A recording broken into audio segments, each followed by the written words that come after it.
حضور نے اپنے من الشیطان الرجیم بسم اللہ الرحمن الرحیم قل لا اسألکم علیہ اجرا الا المودۃ فی القربى صدق اللہ العظیم وصدق رسولہ النبی الکریم ان اللہ وملائکتہ یصلون علی النبی یا ایہا الذین آمنوا صلوا علیہ وسلموا تسلیما اللہم صلی علی سیدنا و مولانا محمد معدن الجود والکرم وآلہ وصحبہ وبارک وسلم۔ تمام تعریف اللہ تعالیٰ جل مجدہ الکریم کے لیے، ہر قسم کے درود و سلام نبی رحمت سید عالم صلی اللہ علیہ وسلم کی ذات والا صفات کے لیے حمد و صلات کے بعد واقعات کرب و بلا کے پس منظر میں کچھ باتیں، کربلا سے حاصل ہونے والے اسباق کے کچھ پہلو عنوان گفتگو رہیں گے۔ اہل بیت کا پیار فرائض دین میں سے ہے، صحابہ کی محبت فرائض دین میں سے ہے۔ اس طرح نماز پڑھنا فرض ہے، روزہ رکھنا فرض ہے، حج کرنا فرض ہے، زکوٰۃ دینا فرض ہے، استطاعت ہو تو حج کرنا فرض ہے، اسی طرح ابو بکر صدیق سے پیار کرنا بھی فرض ہے، جناب عمر سے محبت کرنا بھی فرض ہے، حضرت عثمان کی عقیدت بھی فرض ہے۔ اور نبی پاک نے فرمایا علی سے پیار کرنے والا مومن ہے، اور فرمایا بغض علی نفاق، اس کے سینے میں علی کا بغض ہو وہ منافق ہے، وہ منافق ہے۔ جس کو نبی پاک منافق ہے، منافق ہے کہ نہیں؟ ذکر علی عبادہ، النظر الی وجہ علی عبادہ، فرمایا علی کا چہرہ دیکھنا بھی عبادت ہے اور ان کا ذکر کرتے رہنا بھی عبادت ہے۔ اسلام صرف اخلاقیات کا مذہب نہیں، اخلاق، مسلمان کا اخلاق یہ اس کا پھل ہے، یہ اس کا پتے ہیں، پھول ہیں، لیکن نبی پاک کی غلامی، حضور کی محبت، صحابہ اور اہل بیت کا احترام یہ ایمان کی جڑ ہے۔ جڑ مضبوط نہ ہو تو نہ پھول اگتے ہیں، نہ پھل آتے ہیں، نہ ٹہنیوں پر کوئی پتا آتا ہے۔ جڑ کا مضبوط ہونا بڑا ضروری ہے۔ ان محبتوں کا سینے میں اٹھنا، پہلا پہلو آج کے موضوع کا اس کو ذہن میں رکھیں، محبت کا جوش مارنا، محبت کا جوش مارنا، پیار کا بڑھنا، طبیعت میں ذوق پیدا ہونا، یہ ایمان کی علامت ہے۔ یعنی حضرت عمر کی بات سن کے دل کا ٹھنڈا ہونا ایمان کی علامت ہے، اور امام حسین کی بات سن کے طبیعت کا سکون میں آنا یہ ایمان کی علامت ہے۔ حضرت فاطمہ الزہرا کا ذکر ہو اور وجود کے رونگٹے کھڑے ہو جائیں، طبیعت پہ کیف طاری ہو جائے، سیدہ زینب کا تذکر آئے تو آنکھوں میں آنسو چھلک پڑے، یہ ایمان کی علامت ہے۔ انسان کے وجود پر اثر ہو، لیکن جو آدمی کچی کچی باتیں کرے، کمزور کہانیاں سنائے کہ نہیں جی وہ ٹھیک ہے، اہل بیت ہی اصل تھے، سارا کچھ وہی تھے، صحابہ بس وہ، بھائی جس آدمی کے پیچھے مولا علی نماز پڑھتے ہیں وہ بندہ تجھے قبول کیوں نہیں؟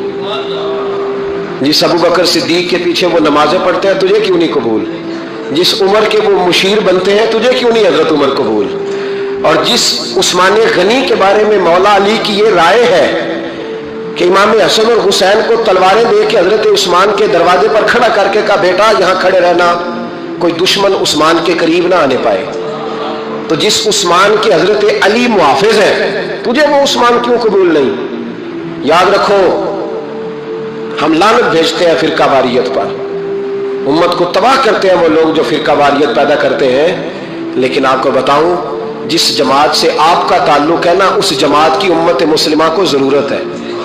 قیامت بھی 10 محرم کو جائے گی، جمعے کا دن ہوگا، تو میں آج دل کو حاضر ناظر رکھ کے، اپنی طبیعت کو حاضر پا کے باشعور آپ کو کہہ رہا ہوں، جاگ کے سننا خدا کا واسطہ، آپ اس جماعت سے تعلق رکھتے ہیں، اگر کافر کے سامنے اسلام کا کوئی چہرہ پیش ہو سکتا ہے تو صرف سنی کا چہرہ پیش ہو سکتا ہے، ختم ہو گئی بات۔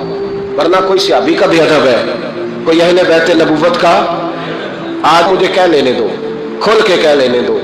لوگ دلیلیں دیتے پھرتے ہیں، کہتے ہیں جی ایک وہ پینٹ کوٹ والا مولوی ہے، اس نے اینک بھی لگائی ہے، داڑھی بھی رکھی ہے، پینٹ کوٹ بھی پہنتا ہے، اس نے جی 1500 بندہ ایک دن مسلمان کر دیا، ایک دن 1000 مسلمان کر دیا. پر پتہ وہ بدبخت کہتا کیا ہے؟ وہ کہتا ہے امیر المومنین یزید رضی اللہ تعالیٰ عنہ.